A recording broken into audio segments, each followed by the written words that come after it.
আসসালামু আলাইকুম বন্ধুরা, দেখুন আপনারা এটা একটা এসআইআর এর ফর্ম।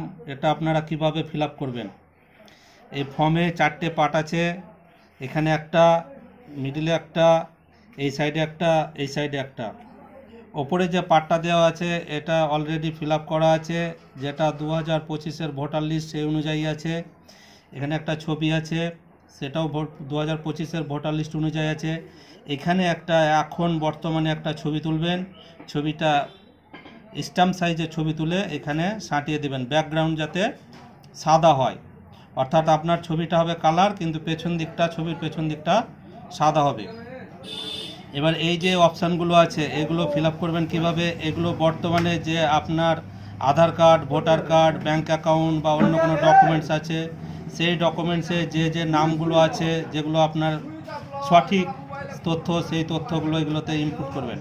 যেমন এখানে জন্ম তারিখ, অর্থাৎ আপনি যে জন্ম তারিখ নিয়ে এখন চলাফেরা করছেন সেই জন্ম তারিখ এখানে ইনপুট করবেন। আধার কার্ড, ভোটার কার্ড, এই যে জন্ম তারিখ আছে সেই জন্ম তারিখটা এখানে বসাবেন। প্রথমে তারিখ বসাবেন, তারপরে মাস, তারপরে বছর। তারপরে দ্বিতীয় অপশানে আছে আধার নম্বর, ঐচ্ছিক। এটা আপনি দিতেও পারেন, না দিতেও পারেন। ঐচ্ছিক তার মানে বোঝায়, তবে আপনারা দেবেন। সবারই আধার কার্ড আছে আশা করছি। এখানে আধার কার্ডের নাম্বারটা বসাবেন। তারপরে মোবাইল নাম্বার, যেটা কারেন্ট আপনার মোবাইল নাম্বার যেটা চালু আছে সেই মোবাইল নাম্বারটা বসাবেন এখানে।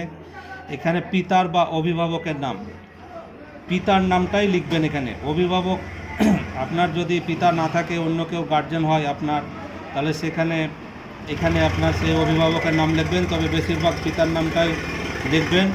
ভালো। পিতা যদি জীবিত থাকে তাহলে আপনি এখানে পিতার এপিক নাম্বারটা লিখবেন, ভোটার কার্ডের এপিক নাম্বার লিখবেন। আর যদি না থাকে তাহলে আপনি এটা ফাঁকাই রাখবেন। মায়ের নামটা এখানে লিখবেন। যদি মা জীবিত থাকে তাহলে তার এপিক নাম্বারটা এখানে দেবেন, আর যদি জীবিত না থাকে তাহলে এপিক নাম্বার না দেওয়াটাই ঠিক। যদি থাকে, এখানে ব্র্যাকেটে দেওয়া আছে দেখেন, যদি থাকে। তারপরে অপশানে দেওয়া আছে স্বামী বা স্ত্রীর নাম। যদি এটা কোনো মহিলা ফিল আপ করে তাহলে তার স্বামীর নাম দেবেন, আর যদি কোনো স্ত্রী ফিল আপ করেন তাহলে তার স্বামীর নাম, অর্থাৎ কোনো যদি পুরুষ ফিল আপ করেন তাহলে তার স্ত্রীর নাম দেবেন। এখানে স্ত্রী বা স্বামীর এপিক নাম, যদি ধরেন কোনো ছেলে ফিল আপ করছে তাহলে তার স্ত্রীর এপিক নাম্বার দেবেন, আর যদি দেখেন কোনো মেয়ে ফিল আপ করছেন তাহলে তার স্বামীর এপিক নাম্বার দেবেন। এবার আপনি চলে আসেন এই পার্টটাতে লেখা আছে সর্বশেষ এসআইআর এর নির্বাচক তালিকায় থাকা নির্বাচকের বিবরণ। এখানে আপনি যে ফিল আপ করছেন তার নাম যদি 2002-এর লিস্টে থাকে, ভোটার লিস্টে, তাহলে এই অংশটা ফিল আপ করবেন। আর যদি এখানে যে নামটা লিখছেন, যে ফিল আপ করছেন, তার নাম যদি 2002 সালের ভোটার লিস্টে না থাকে তাহলে এই পার্টটা ফিল আপ করবেন। ধরুন আপনার 2002-এ ভোটার লিস্টে নাম আছে, এটা ফিল আপ করবেন। কীভাবে ফিল আপ করবেন? নির্বাচকের নাম, আপনার নামটা এখানে লিখবেন। হ্যাঁ, 2002 সালে ভোটার লিস্টে যে রকমভাবে নাম আছে, ভুল ঠিক যাই থাক সেটা এখানে লিখবেন। 2002 সালে ভোটার লিস্টে যে এপিক নাম্বারটা আছে সেই এপিক নাম্বারটাই লিখবেন। এখন যে এপিক নাম্বার আর 2002 সালের এপিক নাম্বার অনেকের চেঞ্জ হয়েছে। চেঞ্জ হওয়া সত্ত্বেও আপনার 2002 সালে যে এপিক নাম্বারটা আছে সেই এপিক নাম্বারটাই লিখবেন। এনে আত্মীয়র নাম, আপনি নির্বাচকের নাম যে লিখলেন তার সঙ্গে এই 2002-এ ভোটার লিস্টে কার নাম আছে, আত্মীয় বলতে বাবার নাম বা গার্জেন বা পিতা বা অভিভাবকের নাম কার আছে সেটা লিখবেন। তারপরে সম্পর্ক, তার মানে হচ্ছে যে আপনার সঙ্গে ওই যার নামটা লিখলেন আত্মীয়র নাম, তার সঙ্গে আপনার সম্পর্কটা কি। বেশিরভাগই পিতা হবে, এটা পিতা লিখে দিবেন। তারপরে জেলা, আপনি 2002 সালে কোন জেলায় বিলং করতেন, অর্থাৎ কোন জেলায় ছিলেন সেই জেলাটার নাম। আপনি কোন রাজ্যে ছিলেন 2002 সালে সেই রাজ্যের নাম। আপনার 2002 সালে যে ভোট দিয়েছেন সেই ভোটের বিধানসভা কেন্দ্রের নাম। হ্যাঁ, সেই কেন্দ্রের নাম আপনার ভোটার লিস্টে দেখবেন বাঁ দিকে লেখা আছে। তারপরে বিধানসভা ক্ষেত্রের নম্বর, কত নম্বর ক্ষেত্র, হ্যাঁ, মানে অর্থাৎ আপনার বিধানসভার নম্বর। এখানে অংশ নম্বর ডান দিকে আছে 2002-এর ভোটার লিস্টের ওপরে কোনায়, আর আপনার কত নাম্বার সিরিয়ালের নাম ছিল সেটা।